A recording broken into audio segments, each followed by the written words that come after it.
y pruebas objetivas. A la asombrosa celeridad de esta denuncia se suma la abierta exhortación que la fiscal de la Nación hace al Congreso de la República, al decirles en su mensaje que ella ya cumplió con su labor y ahora le toca al Congreso hacer lo suyo, poniendo en evidencia la no tan sutil concertación para el complot. Ante esta antidemocrática situación, debo denunciar ante el país y la comunidad internacional que esta práctica de quebrantamiento del orden constitucional y democrático, las fuerzas políticas que sumieron al país en el más grande proceso de corrupción de la historia nacional en los años 90, son las que ahora impulsan, como en aquella época, una modalidad de un nuevo golpe de Estado en el Perú. Compatriotas, en nuestro país se viene haciendo uso indebido de una manera recurrente de estos instrumentos jurídicos desde la Fiscalía, con la complicidad de algunos magistrados contra mi persona y los integrantes de mi gobierno. Estos disfrazados actos, al no tener fundamento, esconden su verdadero propósito, que no es otro que la persecución política iniciada, incluso antes que yo asuma la administración del Estado. Quieren que yo me vaya para que ellos gobiernen sin haber sido elegidos.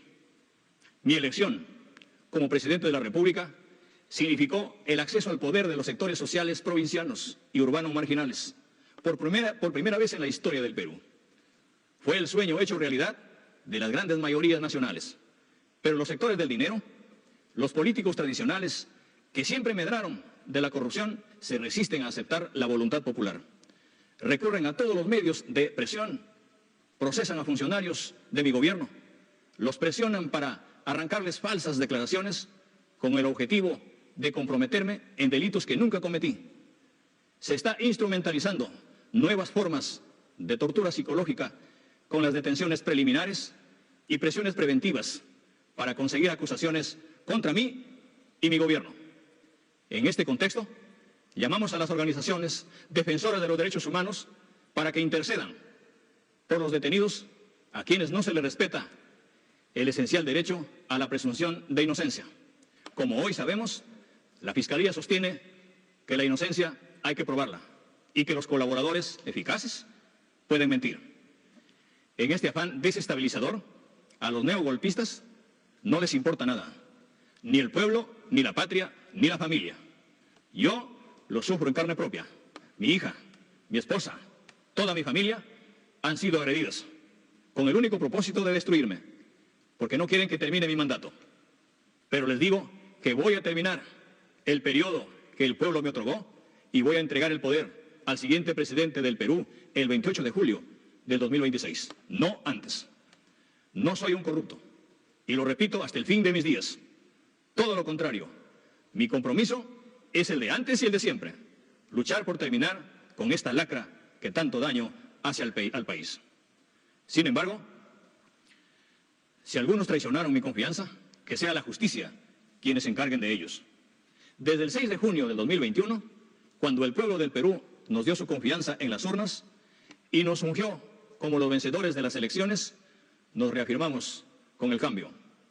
En el Bicentenario de la República heredamos un país de extremas desigualdades, de discriminaciones escandalosas que no se pueden admitir, de grandes brechas sociales y económicas. En este escenario de nuestra victoria se inició la desestabilización. Inventaron fraudes, contrataron abogados de estudios jurídicos famosos, tiraron al basurero sus falsas filiaciones democráticas y desplegaron todo su poder para anular las elecciones, para impedir el triunfo electoral del pueblo. Algunos sectores políticos, de quienes perdieron la elección, sobre todo los que gestionaron el Estado los últimos 30 años y no querían perder sus privilegios, empezaron a esgrimir la cantaleta del fraude electoral sin pruebas. El fraude invocado no se pudo demostrar porque nunca existió. La democracia y la voluntad del voto popular finalmente prevalecieron, triunfaron. Pero continuó con virulencia y son testigos, no solo los peruanos y peruanas, sino toda la comunidad internacional. La guerra para deslegitimar mi gobierno, el gobierno del Perú profundo. Se me acusó de comunista, sin fundamento, con odio, con desprecio. Con odio y desprecio no a mí, sino a las mayorías de nuestras poblaciones indígenas, a los provincianos, a los pobres, a los humildes, a los habitantes de los distritos, de los centros poblados, de las comunidades. Como se nos acusó de comunistas, dijeron que íbamos a expropiar no solo las minas, empresas, sino las casas particulares, que íbamos a destrozar la estabilidad macroeconómica. La realidad demostró que no somos comunistas, que tenemos un manejo muy responsable de la economía, que hemos mantenido la estabilidad macroeconómica, pero en realidad muestra también que queremos una economía cuyos resultados favorezcan a todos, especialmente a las clases medias y a los pobres, a los emprendedores, que adicionalmente son los que más han sufrido los efectos de la pandemia.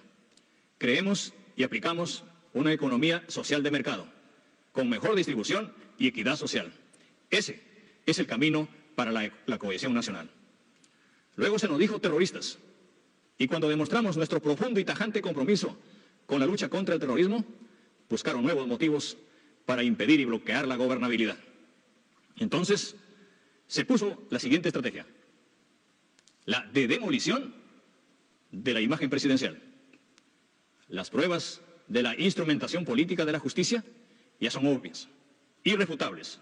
La propia acusación constitucional de la fiscal de la Nación lo demuestra por su orientación manifiestamente anticonstitucional, pues siendo incompatible esa denuncia con el artículo 117 de la Constitución. Ahora el Congreso quiere cambiar ese artículo para poder instrumentalizar la nueva modalidad del golpe de Estado, pidiendo al Tribunal Constitucional una interpretación distinta a su letra, es decir, antijurídica y anticonstitucional. Desde la Fiscalía y con ciertas empresas de comunicación y prensa, así como con algunos periodistas y con comunicadores convertidos en verdaderos agentes políticos de pantalla, con libretos monocordes que los hacen verdaderos operadores políticos, quieren renunciar a su labor y su deber de informar con imparcialidad. Convierten en hechos consumados las calumnias que recogen de las afirmaciones como sentencias para colocarme como un jefe de una presunta organización criminal. Respetamos y respetaremos la libertad de prensa como uno de los valores esenciales de la libertad humana, pero también tenemos la certeza de que la libertad de prensa no es mentir ni difamar. Y desinformar es repetir a diario como verdad consumada las investigaciones fiscales que se encuentran, como reza en su título, investigaciones. Esta prensa, que no le sirve al país, usa las condicionales habría, sería, podría, para esconder su verdadero objetivo de legitimar y normalizar una imagen negativa mía ante el pueblo peruano.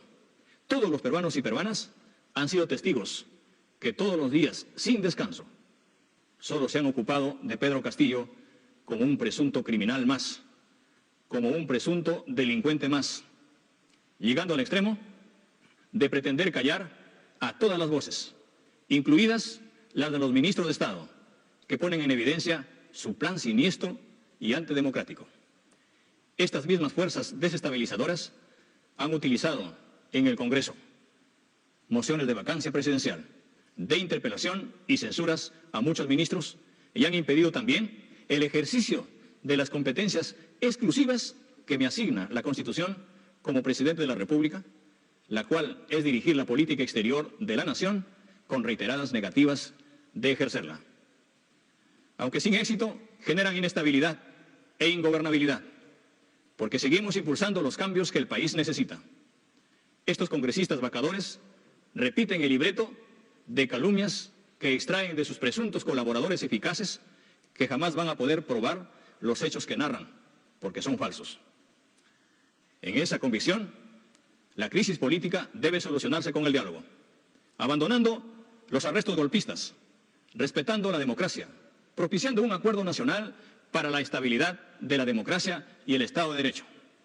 Una drástica lucha contra la corrupción sin selectividad ni motivación política, y el pleno respeto al debido proceso, la no impunidad, el estricto respeto de la separación de poderes y una agenda económica y social que nos permita, con el buen entorno macroeconómico, que el gobierno preserva incrementar el crecimiento